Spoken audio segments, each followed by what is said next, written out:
오늘 말씀은 그리스도께서 죽음의 세력을 이기셨다는 말씀입니다. 그런데 예수 그리스도와 연합한 우리에게 그 말씀을 적용해서 권위와 연결시켜서 오늘 말씀을 살펴보도록 하겠습니다. 앞절에서는 우리가 그리스도께서 참고 기다리고 고난받으신 이유가 자기 백성을 구원하기 위해서라고 밝혔습니다. 그것과 연장선상에서 오늘 본문부터 18절까지는 그리스도께서 고난받으신 이유가 성도를 구원하기 위해서였는데 대제사장으로서 그 사역을 감당하셨다라는 말씀을 나누겠습니다.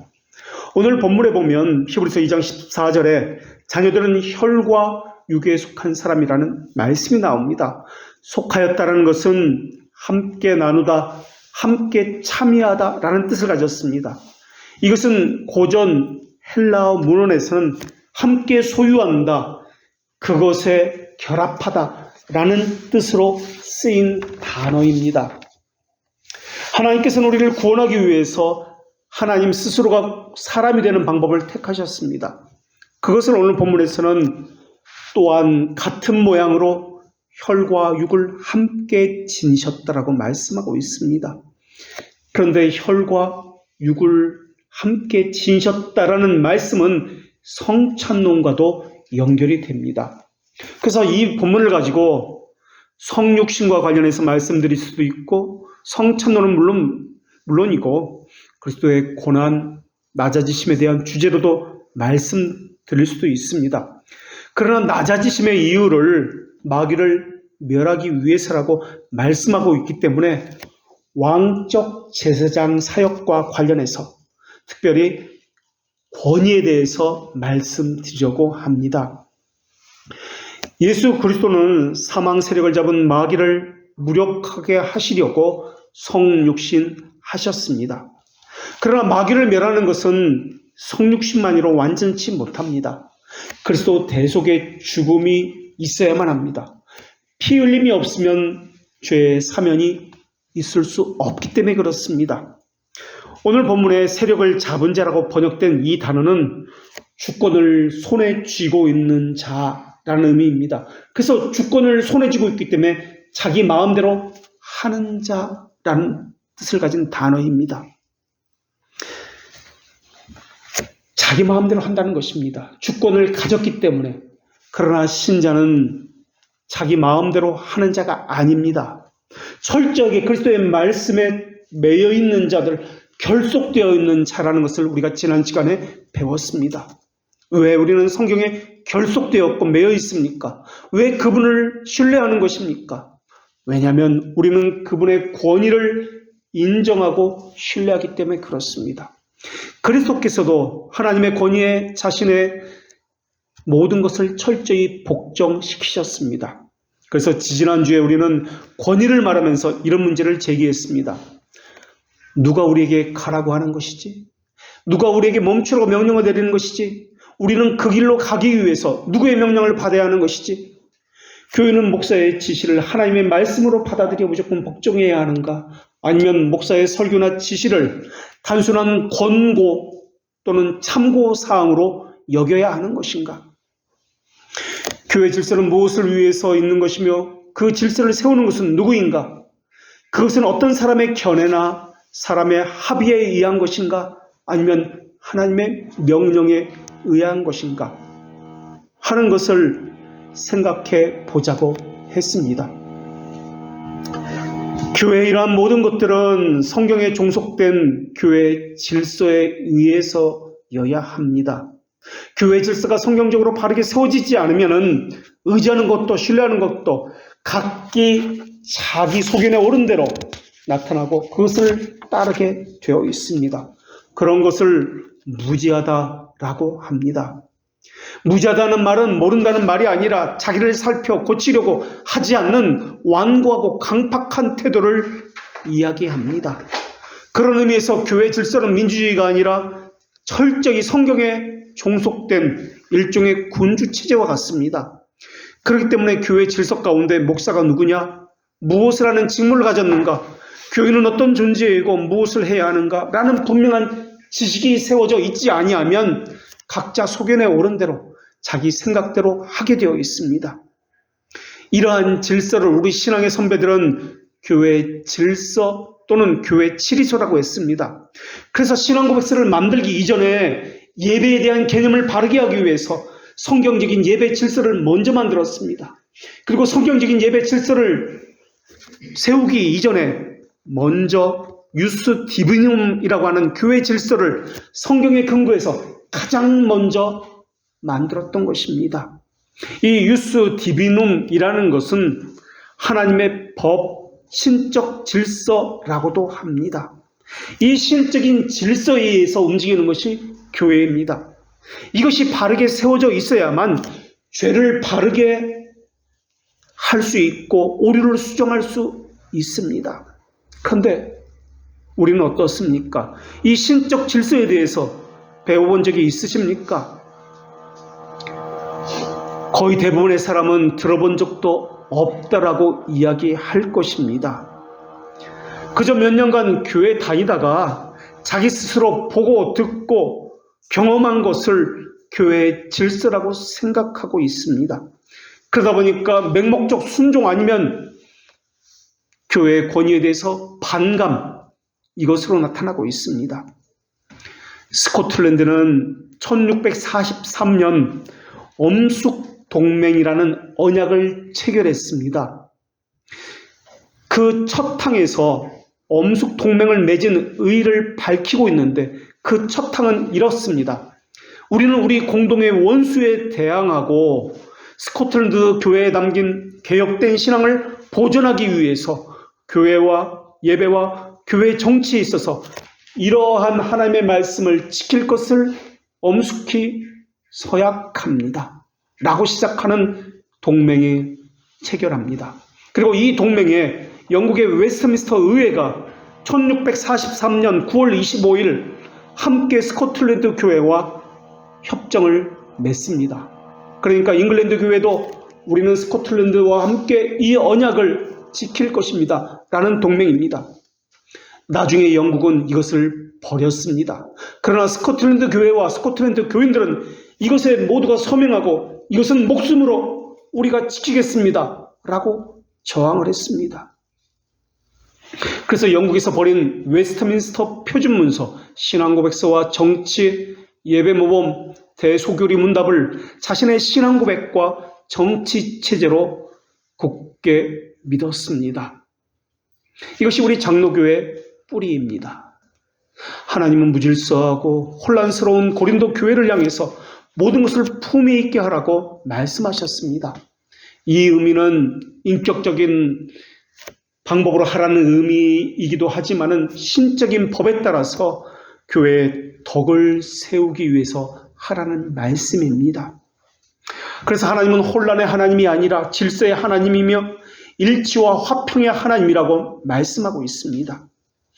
일치와 화평의 하나님이란 말의 의미는 타협하라는 말의 의미가 아닙니다. 교회의 모든 운영이 예수 그리스도께서 가르쳐 주신 대로 해야 한다는 의미입니다. 그렇기 때문에 교회에 모인 회중 안에서 그 사람이 목사이든 장로이든 그 사람이 누구든지 간에 자기 판단에 따라서 자기 생각에 따라서 교회의 의사를 결정하거나 결의를 도모하는 자가 있다면 그 사람은 그리스도의 자리를 찬탈하려는 적 그리스도라고 이야기했습니다. 교회에서 하다못해 모든 일이 그렇습니다. 그릇을 하나 사는 것, 밥을 하는 것, 이 모든 것도 이 원리를 따라서 해야 한다는 것입니다. 그렇다면 도대체 무엇이, 어떤 것이 교회 질서입니까? 어떤 것이 신적인 권위에서 나온 가르침입니까? 이것을 우리가 하나하나 배워야 합니다. 자기 생각, 경험에서 나온 것 말고 그것으로 신앙생활 하지 말고 예배도 그렇고 교회 신앙생활하는 것도 이 원리를 따라 하나하나 해나가야 합니다. 우리가 하고 있는 그것이 성경에 근거한 예배 생활입니까? 그것은 바른 헌금 생활입니까? 그것은 성경에 근거한 봉사며 섬김입니까? 집사는 무엇하는 사람입니까? 목사는 무엇을 하는 사람입니까? 하나하나 성경에 근거해서 따지고 살펴야 합니다. 그리고 이것을 배워서 그대로 신앙생활을 해야 합니다. 그래서 오늘은 이러한 것을 두 가지 부분으로 나누어서 말씀드리겠습니다. 하나는 권위에 관한 것입니다. 사실 이 권위라는 단어를 썼지만 이 단어에 매몰될 이유가 없습니다. 권위라는 단어를 써도 좋고 사랑이라는 단어를 썼습니다. 믿음이라는 단어를 써도 좋고 질서라는 단어를 써도 좋습니다. 순종이라고 해도 좋습니다. 이것의 유래가 어디로부터인가? 이것은 너무나 중요한 것입니다. 그래서 권위의 유래, 이 순종의 유래, 사랑의 유래가 어디로부터 왔는지, 이 유래는 에덴 동산에서 세우신 법으로부터 왔다는 것을 첫 번째로 나누겠습니다. 두 번째는 권위와 관련해서, 순종과 관련해서 어떻게 법을 지켜야 하는지를 나누겠습니다. 하나님의 교회에 법이 없다면, 또 법이 있어도 이것을 지키지 않는다면 각자 소견에 오른 대로 할 것입니다. 이것은 무질서한 하나님으로 만드는 것이 될 것입니다. 모두 자기 의를 내세울 것이며 자기 주장을 할 것입니다. 그렇게 된다면 하나님의 이름으로 모인 사람들이 세상에 있는 그 어떤 인간 사회보다 더 끔찍한 상황에 처하게 될 것입니다. 그렇다면 다시 묻겠습니다. 지금 내가 하고 있는 신앙생활은 그 모든 것이 신적인 질서를 따라서 하고 있습니까? 그 예배, 그 찬양, 그 헌금생활, 그 섬김, 봉사, 그 모든 것들을 이야기합니다. 신적인 질서를 따라서 하고 있다면 신적인 질서가 무엇인지를 우선은 알고 있어야 할 것입니다. 그것의 유래는 무엇인지 알고 있어야 할 것입니다. 그렇지 않다면, 모르고 있다면 그 사람은 자기 경험대로 하고 있다는 뜻일 것입니다. 자기 생각대로 신앙생활을 하고 있다는 뜻일 것입니다. 이름은 개혁교회 신자라고 이야기할지는 모르지만은 그 안에는 개혁된 신앙이라는 성경에 종속된 신적 질서가 없이 자기 소견에 오른 대로 또는 목사의 소견에 오른 대로 또는 회중의 소견에 오른 대로 하고 있다는 뜻일 것입니다. 이름이 중요한 것이 아닙니다. 간판의 개혁교회든 무슨 교회든 그것은 하나도 소용이 없습니다. 그 신적인 질서에 따라서 하고 있느냐, 이것이 중요합니다. 그렇다면 신적인 권위는 무엇을 말하고 이 신적인 권위 아래서 이루어지는 것은 무엇입니까? 이것과 관련해서 교회 정치에는 감독들의 감독 정치가 있습니다. 감독제, 교황 정치와 같은 것입니다. 이것이 첫 번째고, 두 번째는 브라움파와 분리주의자들이 주장한 것처럼 모든 신자들이 함께 결정하는 회중 정치가 있습니다. 그래서 회중 정치는 목사나 나나 모두가 동일한 권위를 가지고 있다라고 하는 정치 체제입니다. 그리고 장로 정치 체제가 있습니다. 교회의 지리자들에 의해서 이것은 순수 귀족 정치와 같은 것입니다. 성경엔 하나님께서 교회 몇을 세우셨다고 말씀하고 있습니다. 그리고 그들을 통해서 교회에 일어나는 문제들에 대해서 처리하기 위해서 하나님의 신적인 질서로 세워주신 것이라 말씀하십니다. 원문은 하나님의 교회에 저들을 하나님께서 두셨다라고 표현하고 있습니다. 컨스티투티라고 합니다. 이 말은, 컨스티투티라는 말은 구성하고 임명하셨다라는 의미입니다. 고린도후서 10장 8절에 주께서 주신 권세는 너희를 파하려고 하신 것이 아니요 세우려고 하신 것이니라고 말씀하고 있습니다. 이 말씀은 하나님께서 교회를 바르게 세우려는 목적으로 권세를 행할 수 있는 대리자들을 몇을 세우셨다라는 말입니다. 그들이 하는 일은 교회를 파하기 위함이 아닙니다. 파한다는 것은 교회의 몸을 부수고 깨고 당을 짓고 나누고 찢는다는 의미입니다. 하나님의 질서는 화평의 하나님이라는 의미에, 일치 하나님이라는 의미에 합당해야 합니다. 또 여기에는 무엇보다 하나님의 성품을 반영하고 있느냐를 말해야 합니다. 우리가 이미 배워서 알고 있듯이 성경에서 사랑의 하나님이라는 의미는 문자 그대로 사랑이라는 말이 아니라 하나님의 행적, 자비하심, 거룩하심의 모든 행적에 이것을 한 단어로 사랑이시다라고 표현한다라고 배웠습니다. 성경에서 하나님의 빛이다라는 표현은 정말 햇빛의 빛이라는 개념이 아니라 순결하다, 신실하다, 점과 흠이 하나도 없다, 그런 개념으로서 표현되고 있는 것이 빛이신 하나님이다라는 표현이다라고 배웠습니다. 다시 말하면 우리 양심에 꺼리낌도 없이 흠도 점도 없이 청결한 양심으로 그 위에 하나님의 말씀이 들어가서 말씀에 따라서 청결한 양심을 가지고 해야 한다는 의미입니다. 그렇다면 그 권세, 즉 엑수시아는 무엇을 의미합니까? 이 단어는, 엑수시아라는 단어는, 권세라는 단어는 그 일을 하도록 위임받은 권세라는 의미가 있고, 또 그 일을 할 수 있도록 부여받은 능력이라는 의미가 함께 들어있는 뜻입니다. 권세만 가진 것이 아닙니다. 그 능력도 부어주셨다라는 의미입니다. 그런데 어떤 교회는 그렇게 생각하지 않는 것 같습니다. 직분을 줍니다. 권세를 줍니다. 그런데 자격이 없는 사람에게 그 자리에 앉히는 경우가 많습니다. 자리에 앉히면 그 자리가 사람을 만든다고 하면서 그 자리에 맞게 성장한다, 그 일을 해나간다라는 논리를 가지고 있습니다. 그러나 권세와 능력은 복음을 전할 수 있는 권세입니다. 약한 자들을 온전하게 할 수 있는 능력입니다. 복음에 대적하는 자들을 제압하고 징계할 수 있는 능력이 함께 있는 권세요, 권위입니다. 이것은 단순히 누구에게 이것을 맡기고 주느냐, 그렇지 않느냐의 문제가 아니라는 말입니다. 하나님은 권세를 주셨고 능력을 함께 주셨습니다. 그래서 그것을 통해서 교회를 바르게 세우게 하십니다. 그것을 통해서 하나님의 나라를 확장하게 하도록 하십니다. 그것에 기여하는 권세와 능력입니다. 그러니까 참된 권위냐 거짓된 권위냐의 판별 기준은 교회를 바르게 세우는 건덕의 원리에 부합하느냐 그렇지 않느냐 하는 것에서 찾을 수 있습니다. 고린도 교회가 직면한 가장 큰 문제는 이러한 권위를 사용하는 건덕의 원리가 거짓 사도들에 의해서, 거짓 선지자들에 의해서 심하게 훼손되었다는 점입니다.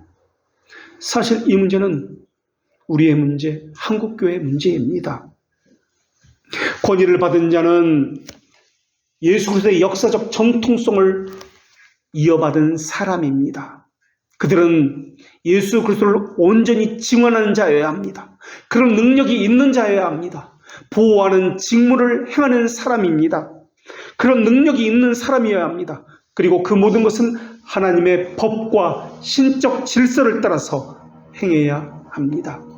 그래서 교회 질서를 뜻하는 유스 디비눔이 웨스트민스터 신앙 고백서를 만들기 이전에 먼저 만들게 되어진 것입니다. 유스라는 뜻은 명령 받은 것이라는 뜻입니다. 법, 규칙, 명령이라는 뜻을 가지고 있습니다.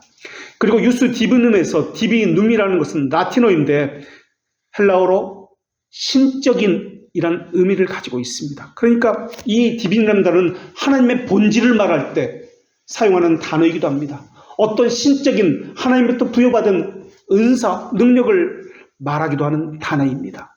그래서 교회를 세우기 위해서 하나님께 명령받은 것이라는 의미가 유스디비눔이라는 뜻입니다. 하나님께 받은 것, 명령받은 것이 있다는 것을 전제로 하고 있습니다. 그것을 전제로 교회가 바르게 세워진다는 것을 말씀하고 있습니다. 그러니까 최고의 지위를 가진, 최고의 권위를 가진 하나님의 법이 바르게 세워져 있어야만 교회가 그리스도의 교리와 신앙의 원리를 바르게 할 수 있다라는 의미입니다. 그렇기 때문에 개혁교회라고 하면 반드시 하나님의 신적인 질서가 선명하게 세워져 있어야 합니다. 그렇지 않으면 개혁교회가 아닙니다. 자기 소견에 옳은 대로 하는 교회입니다. 이름만 개혁교회입니다. 하나님의 법이 분명히 세워지지 있지 않다면 사람이 자기 소견에 옳은 대로 그때마다 원칙을 원리 없이 판단하게 됩니다. 그런 의미에서 신적인 권위를 성도 각자에게, 그러니까 회중에게 주셨느냐? 아니면 교회에게 주신 그 직분에게 부여하셨느냐 하는 문제는 중요한 문제입니다. 예를 들어서 당회를 하다 보면 목사는 한 명인데 장로는 10명이니까 다수결로 합니다 라고 하면 장로가 10명이니까 장로들이 원하는 대로 늘 하게 되어 있습니다. 장로가 하나님의 법을 잘 알고 그것에 따라서 하면 좋은데 그렇지 않은 경우가 많기 때문에 하나님의 뜻과는 반대로 결정되는 경우가 너무나 비일비재합니다. 그것은 목사도 마찬가지입니다. 타인의 유전, 마음에서 고안된 것을 가지고 교회가 움직여 나가는 것이 바로 이런 이유 때문에 그렇습니다. 인간이 만든 것과 신적인 권위는 항상 서로를 대적하고 충돌할 수밖에 없습니다.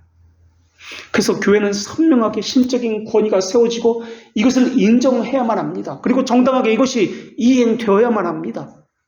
이 신적인 권위는 교회를 파괴하고 나누고 깨어짐을 위해서 있는 것이 아닙니다. 세우기 위해서 있는 것입니다. 그것을 결정하면 그것이 교회가 하나가 되게 되는 것입니까? 아니면 나누고 찢는 것입니까? 이것이 기준이 되어야 합니다. 그러나 또 여기서 바벨탑을 쌓았던 사람들의 모습을 또 기억해야만 합니다.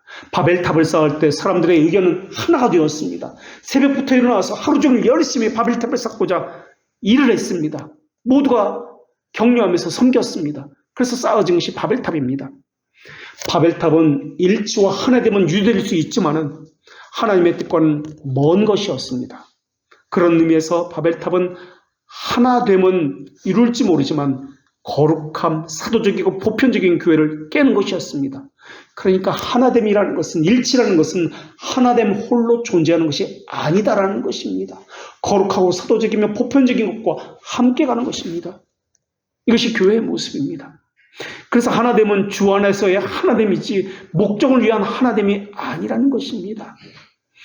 그리고 교회의 직분은 하나님의 말씀에 매이는 직무를 말합니다. 그래서 그 누구보다 교회의 직분자는 철저하게 교리를 배워야 합니다. 교회의 질서를 알아야 합니다. 그렇다면 교회의 질서의 출발은 어디서부터입니까? 교회의 권위의 출발은 어디서부터 비롯된 것입니까? 이것은 에덴 동산에서부터 시작합니다. 남편과 아내의 관계로부터 교회가 시작되기 때문에 그렇습니다. 그래서 신적인 질서를, 그 원형을 아담과 하와에서 찾습니다. 웨스트민스터 신앙고백서 24장 2항에 보면 혼인의 목적이 나옵니다. 남편과 아내가 서로 돕기 위해서 거룩한 씨로서 교회의 성장을 하기 위함이다. 이것이 혼인의 목적입니다. 여기에 보면 혼인의 첫째 목적이 나오는데 남편과 아내는 서로를 돕기 위해서라고 나옵니다. 둘째 목적은 거룩한 자녀를 두고서 교회의 성장을 도모하기 위해서라고 나옵니다. 이것이 신적인 질서입니다. 결국 이 말은 각자에게 주신 은사가 낭비되지 않도록 혼인을 해야 한다는 말입니다. 그 사람과 혼인해서 하나님을 위해서 더더욱 합력해서 더 하나님의 영광을 위해서 사용할 수 있습니까? 내가 사용될 수 있습니까? 이것은 물어야 한다는 말입니다. 오히려 그 사람과 혼인해서 하나님께 주신 이것들을 사용하지 못하도록 방해받아서는 안 된다는 말입니다. 하나님께서는 하와를 아담의 돕는 배필로 세우셨습니다. 여기서부터 신적인 질서가 나타납니다. 이게 교회의 원리입니다. 그런데 많은 사람들은 이렇게 생각합니다. 믿는 형제가 없으니까, 믿는 자매가 없으니까 안 믿는 사람과 결혼해서 내가 그 사람을 믿게 하겠다라고 이야기합니다. 마치 구원을 자기가 베풀 수 있는 사람처럼 반하나님적 생각을 하고 결혼을 임합니다. 이미 결혼의 이유와 목적이 잘못된 결혼입니다. 하나님께서 주신 은사를 낭비하게 합니다. 소모하게 합니다. 그런 결혼은 서로가 아무리 감정적으로 사랑한다 할지라도 하나님 앞에서 정당하지 못한 혼인입니다. 하나님은 결혼의 목적을 분명히 말씀해 주셨습니다. 하나님의 거룩한 나라와 거룩한 영광을 위해서 각자가 서로 힘을 합쳐서 일을 하라라는 것입니다. 그래서 하나님께서는 결혼하기 전에 각자에게 사명을 부여해 주셨습니다. 그래서 그 사람과 혼인하면 하나님께서 내게 주신 기능, 은사 이런 것들이 하나님의 나라와 영광을 위해서 더 잘 사용할 수 있는가, 하나님의 영광을 위해서 우리가 함께 더 열심히 나아갈 수 있는가를 먼저 생각해야 합니다. 아담에게서 그 교회의 신적 질서의 원리를 찾는다고 했습니다. 아담을 에덴 동산에 두신 것이 하나님이십니다. 그리고 그에게 경작하고 지키게 하셨다라고 말씀을 하셨습니다. 결혼을 하기 전에, 하와를 주시기 전에 사명을 주셨다라는 것을 알 수 있습니다.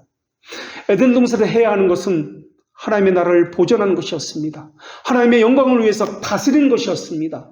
이것은 결혼 전에 있었습니다. 그리고 아담을 주셔서 혼인을 하게 합니다.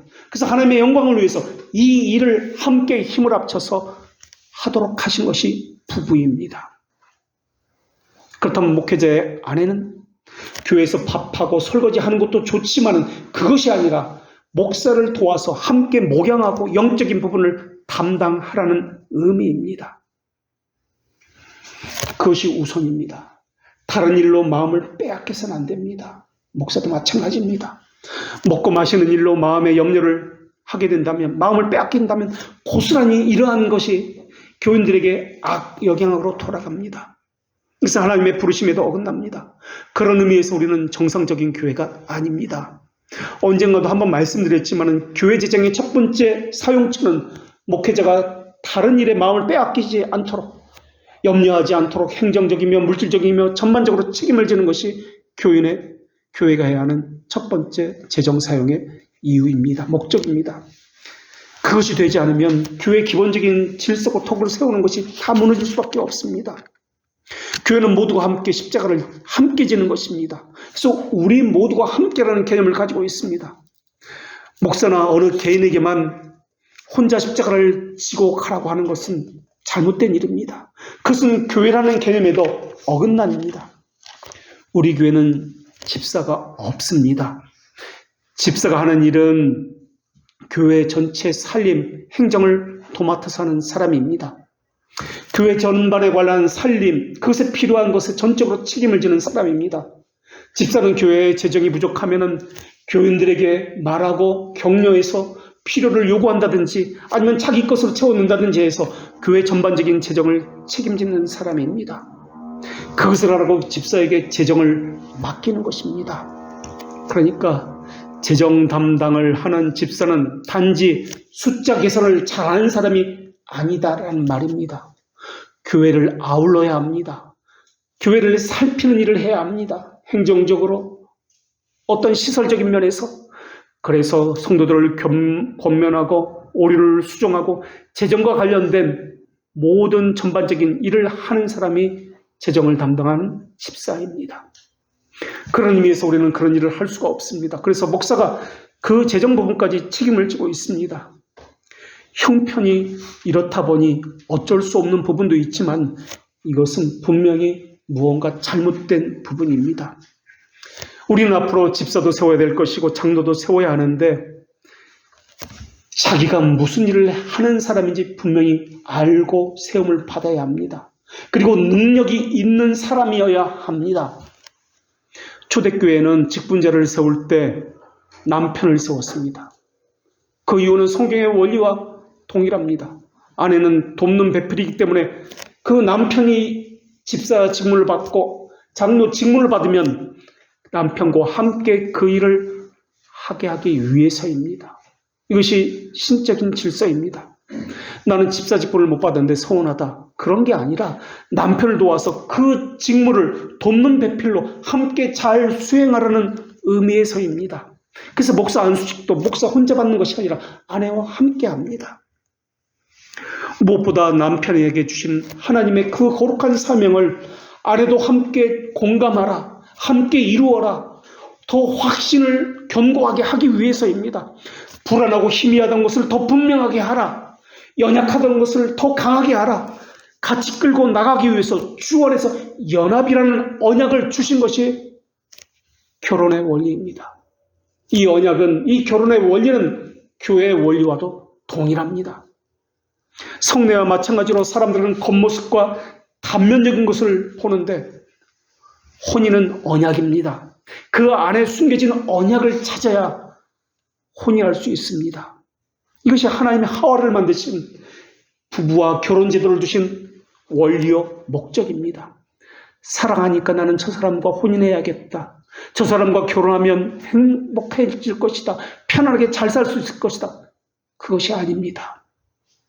돕는 배필이라는 개념은 그리스도와의 영적인 연합을 의미하는 것입니다.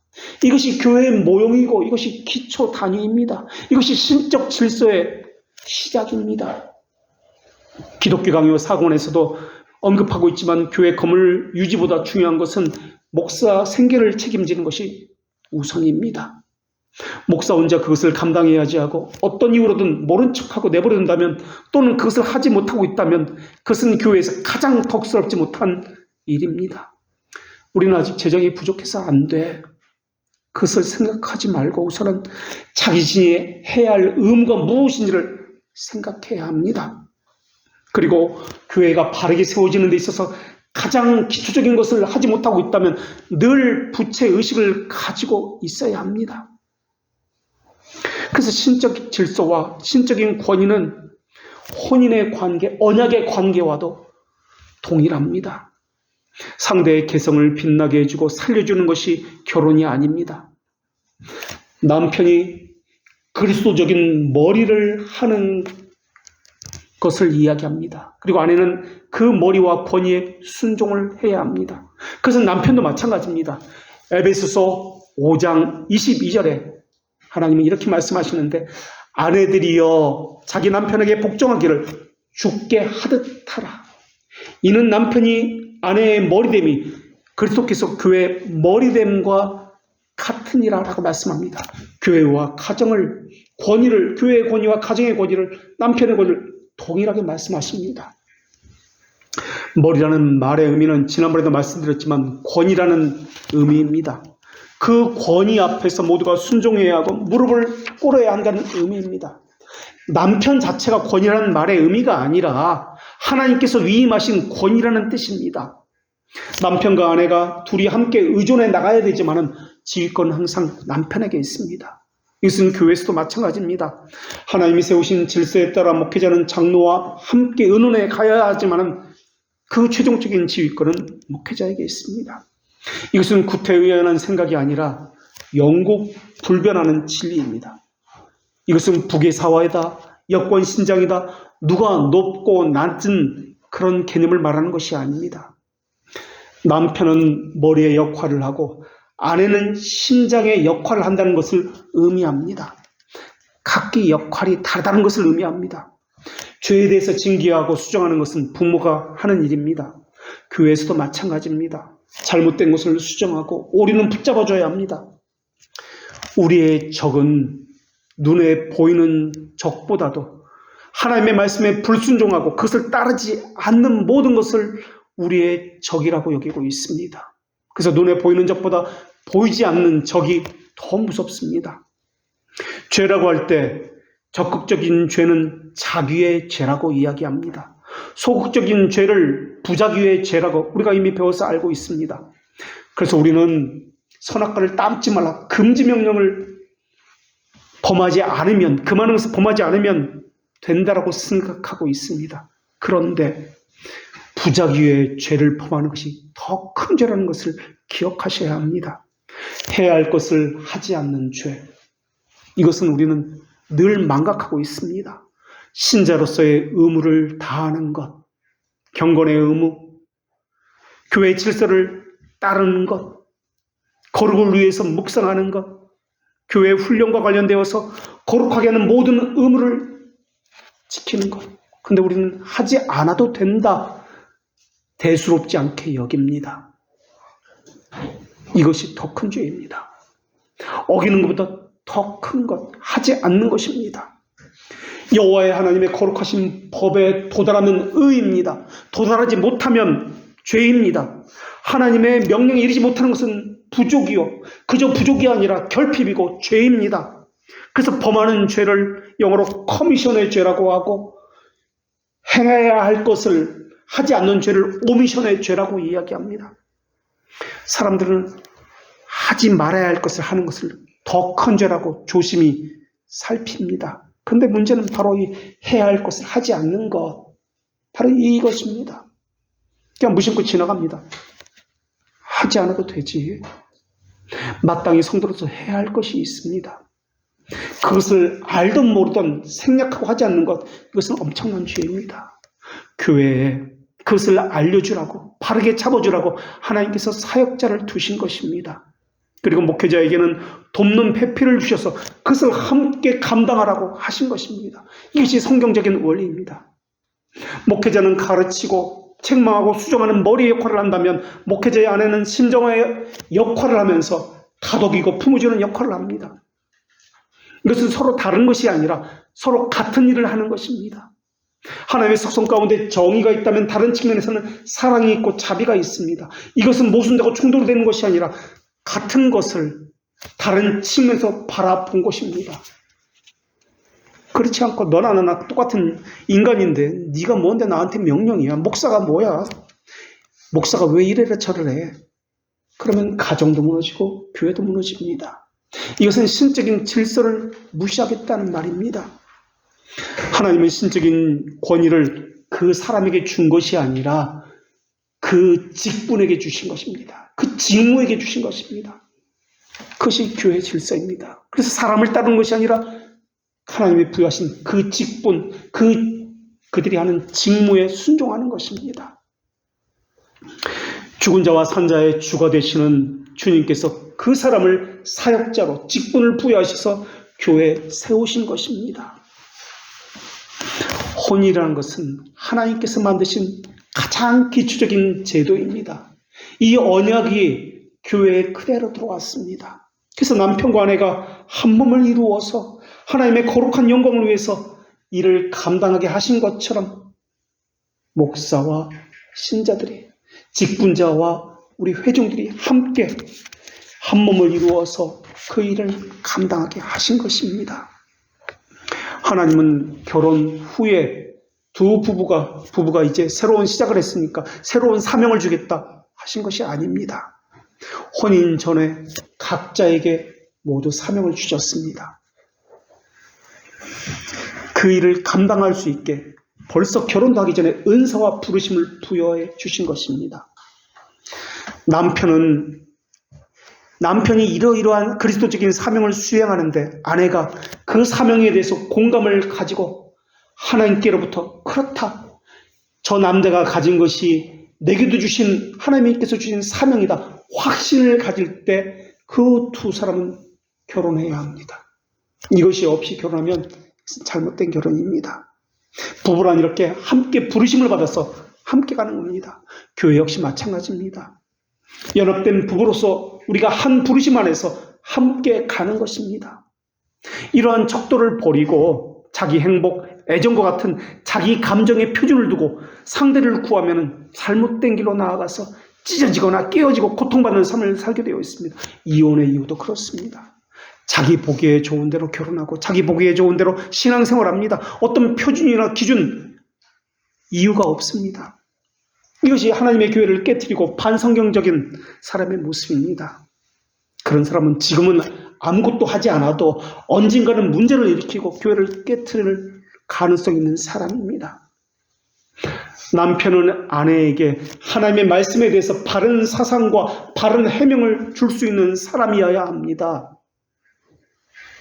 그렇기 때문에 여자가 상대를 고를 때는 항상 상대방 남자가 내 머리가 될 수 있는가, 이것을 살펴야 합니다. 그런 의미에서 그리스도가 교회의 머리이고 남편입니다. 그런 의미에서 목회자가 교회의 남편입니다. 머리라는 말의 의미는 지배한다는 의미가 아닙니다. 권위라는 의미라는 것을 먼저 말씀드렸고, 이것은 사랑한다는 의미이고, 사랑한다는 의미를, 권위를 사랑하기 때문에 인정한다는 의미입니다. 그 권위를 나도 수용한다는 의미입니다. 내가 어떻게 하면 편할까? 내 감정이 좋으니까. 이것은 결혼이 아닙니다. 이것은 신앙생활 아닙니다. 하나님께서 선하신 목적을 위해서 나를 부르셨으니 나를 가르치면서 하나님의 지시하신 길로 나를 이끌어갈 만한 사람이다. 이것을 가지고 배우자를 골라야 합니다. 그것은 지식을 말하는 것이 아니라 하나님에 대한 경건한 영적인 선한 길을 말합니다. 이것이 교회에 그대로 적용됩니다. 그래서 성경에서는 한 주, 한 부르심, 한 소망, 한 성령이라고, 한 믿음이라고 그렇게 표현하고 있습니다. 그래서 하나님은 교회를 만나는 것, 이것을 그리스도 그 배우자를 만나는 것과 그렇게 비유하고 있는 것입니다. 우리는 결혼을 한 겁니다. 그래서 동일한 권위 아래서 모였고 동일한 권위 아래 순종을 합니다. 이것이 교회의 원리입니다. 하나님도 아내는 남편에게 순종하되 교회가 그리스도에게 순종하라라고 말씀하셨습니다. 순종을 할 때 자기 생각을 다 버린 채 기계처럼 이렇게 하라 그러면 예 알겠습니다. 저렇게 하라 그러면 예 알겠습니다. 그렇게 하라는 말이 아닙니다. 그리스도의 거룩하신 뜻이 무엇인지 궁구하고 더욱 살피라는 말입니다. 그 선하시고 온전하시고 기뻐하신 뜻이 무엇인지 인식하고 식별해서 순종하라는 말입니다. 그것이 순종입니다. 그렇지 않으면 맹종이고 굴종입니다. 성경이 아내에게 가르치는 것은 자기 남편에게 굴종하라는 말이 아니라 순종하라는 것입니다. 순종하되 교회가 그리스도께 순종하듯이 순종하라입니다. 순종하는 말은 바른 지식을 전제로 합니다. 그리스도의 뜻이 무엇인지를 살피기 때문에 그렇습니다. 이것이 그리스도께 교회가 순종하는 방식입니다. 그래서 거기 순종하는 데에는 하나님의 영광이 드러나게 되어 있습니다. 하나님의 영광이 드러나는 일에는 하나님의 자비하심, 정의, 선하심, 이런 성품, 속성들이 함께 드러납니다.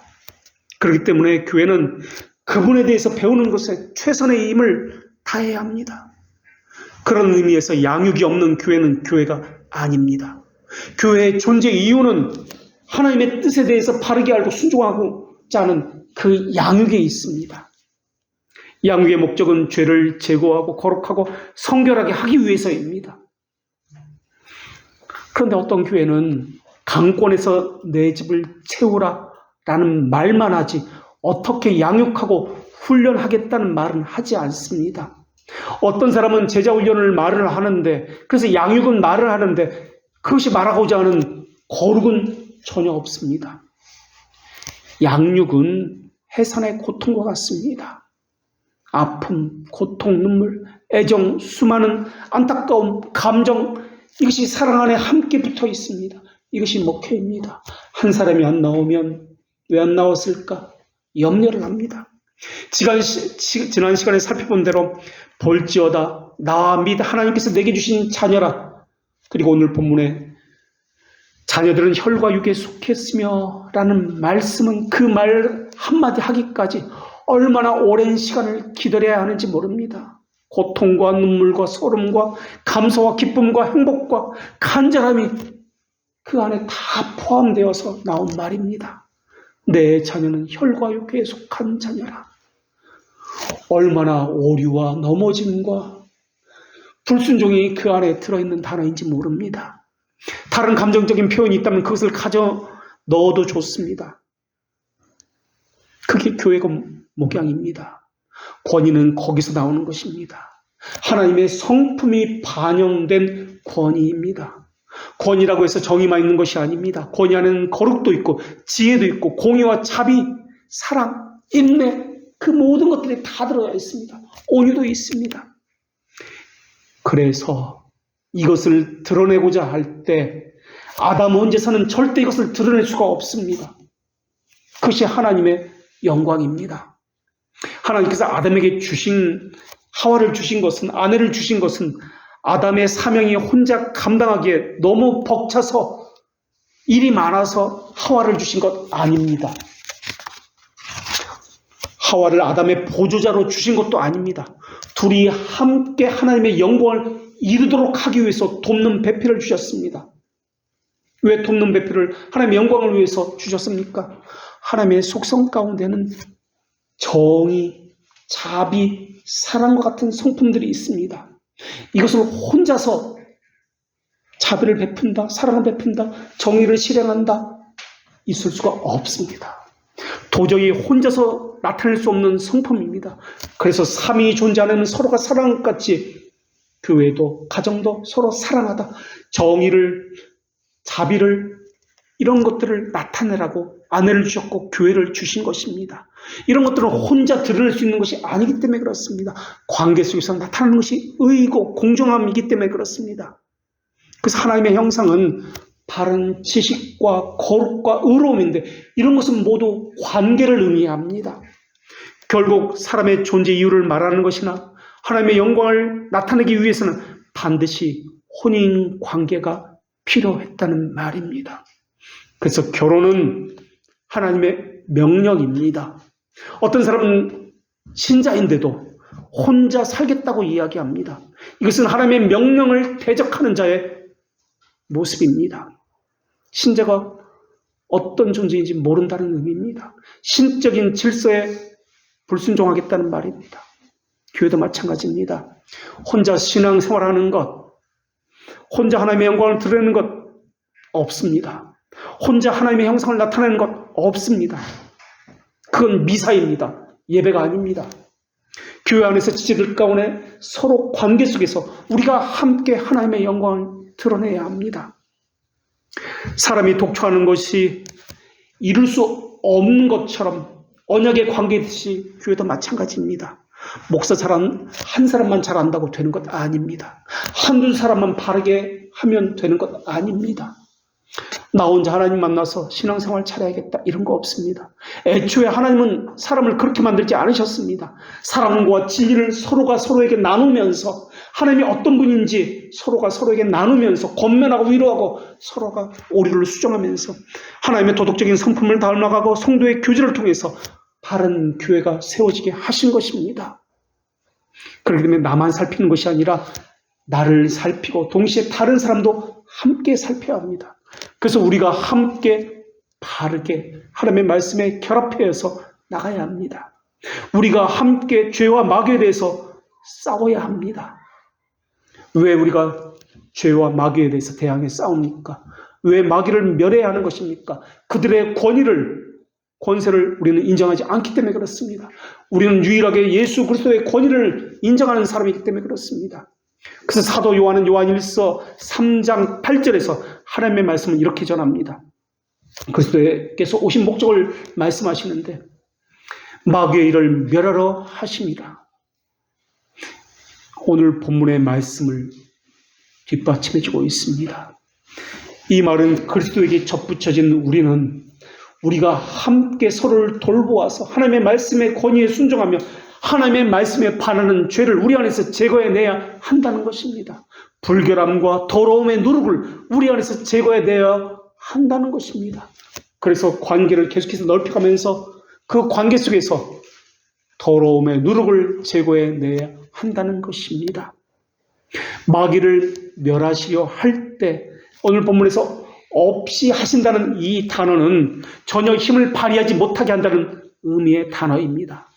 내 안에서, 우리 교회 안에서, 우리 가정 안에서, 우리가 속해 있는 그곳에서 죄가 제거되고 힘을 발휘하지 못하도록 해야 합니다. 죄를 가리고 덮는 칭의만이 아니라 실제로 죄를 굴복시키고 제거하는 일들이 우리에게 있어야 합니다. 마귀를 멸한다는 말은 영적 의미를 지닌 그런 문장에서 발견되는 단어입니다. 특히 사람의 영적인 평안을 위협할 때, 파괴할 때 이 멸한다는 단어를 사용합니다.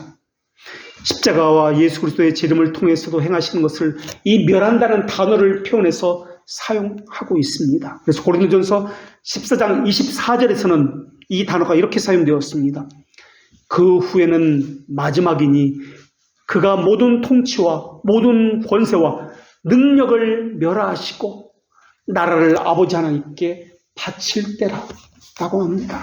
모든 권세, 능력, 예수 그리스도의 권세와 능력이 아닌 모든 것을 멸하라라는 것입니다. 모든 권세를 멸하라는 것입니다.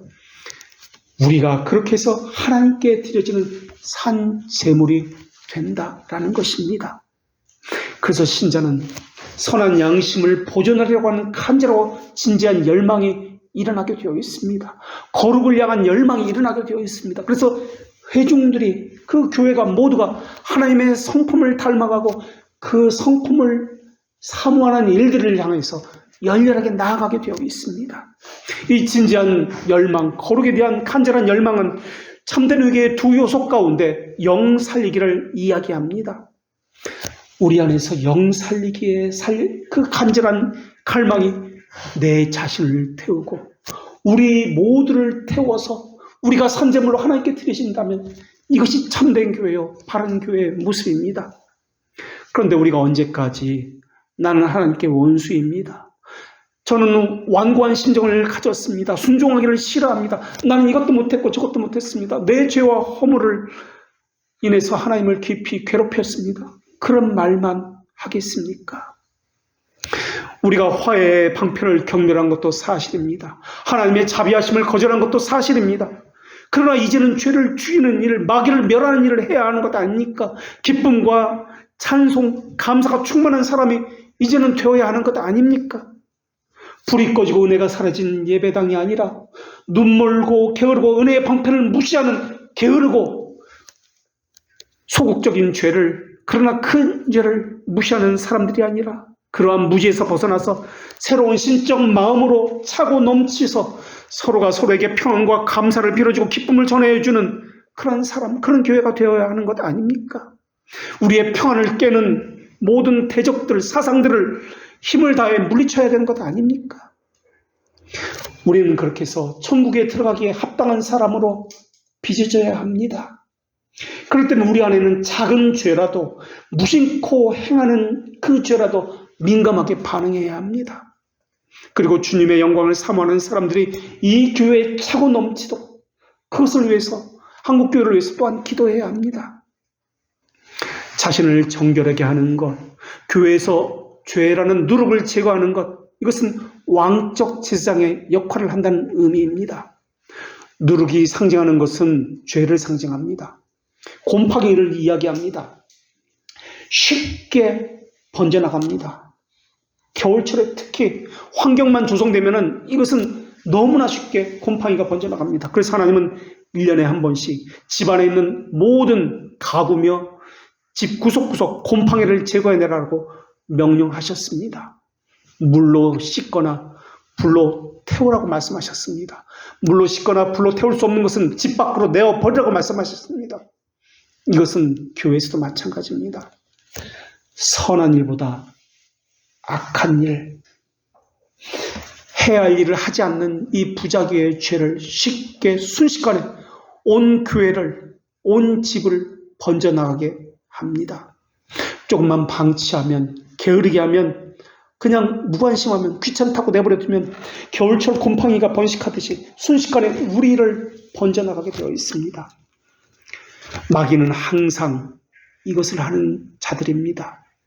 그리고 마귀는 항상 사람이 어떻게 하나님의 말씀을 이해하고 있는지 공격할 것입니다. 그래서 잘못된 이해는, 잘못된 순종은 필연적으로 죄에 떨어지게 하는 허약성을 가지고 있습니다. 그렇다면 하나님의 말씀을 바르게 알고 있으면, 잘 이해하고 있으면 마귀는 공격하지 않습니까?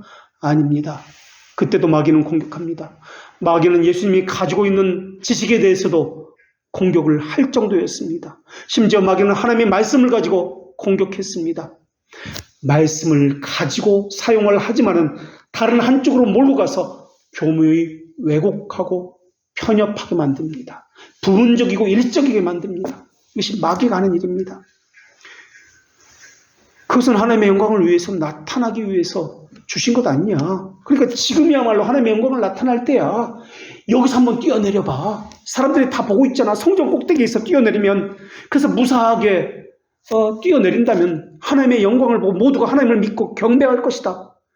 교묘히 예수님에게 왜곡하는 말을 했습니다. 깨어 있어야 합니다. 하나님의 말씀이라고 목사가 선포한다고 모두 하나님의 말씀은 아닙니다. 하나님의 말씀은 하나님의 말씀과 충돌이 없어야 하고 하나님의 속성에도 부합해야 합니다. 그래서 하나님의 말씀은 단일합니다. 구약과 신약 다른 것 아닙니다. 늘 한결같고 신실하고 영원한 하나님의 말씀이라 진리라고 불립니다. 하나님의 말씀은 죽음의 세력을 우리 안에 그냥 두도록 허락하지 않습니다. 사망이 쏘는 것은 죄예요. 죄의 권능은 율법이지만 우리 주 예수 그리스도로 말미암아 우리에게 승리를 주신 하나님을 바라보십시오. 그리고 그 하나님은 우리 안에서 일을 하시며 그 죄들을 제거하실 것입니다. 그 하나님께 감사하십시오. 그 일을 행하시는 이는 우리 주 예수 그리스도와 우리에게 믿음을 부어주시고 우리의 죄를 청결하게 하시는 성령 하나님이십니다. 그 언약의 말씀을 확실히 신뢰하십시오. 이것이 오늘 우리에게 주시는 하나님의 말씀입니다. 기도하겠습니다. 신격은 모두 하나요, 영광도 동일하며 위엄도 함께 영원하신 삼위 동질의 하나님, 안식에 들어갈 언약을 받은 자들은 모두 하나님의 말씀을 따라서 약속의 땅에 들어갈 것입니다. 그러나 이 가운데 누가 약속의 땅에 들어갈지는 아무도 모릅니다. 그 사람은 분명 주님의 권능에 순종한 자일 것이며 주님을 기뻐하고 사랑하는 자일 것이며 신적인 질서를 따라서 행하는 자일 것입니다. 그리스도께서 대지상으로 오심은 스스로 영광을 취하기 위함이 아니요 언약에 쌓인 자들을 구하고 위로하기 위함이었습니다. 그리고 그들을 거룩하게 하여 천국에 합당한 자로 만들기 위해서 오신 것이었습니다. 저희도 영광의 나라에 들어갈 수 있도록 빚어주시옵고 죄와 악이 저희 가운데 거할 수 없도록 말씀의 빛이 충만한 환경을 만들어 주시옵소서. 신적 질서를 따르는 자들 되게 하시옵고 마귀의 권세를 인정하지 않는 자들, 멸하는 자들, 그러한 교회가 되게 하여 주시옵소서.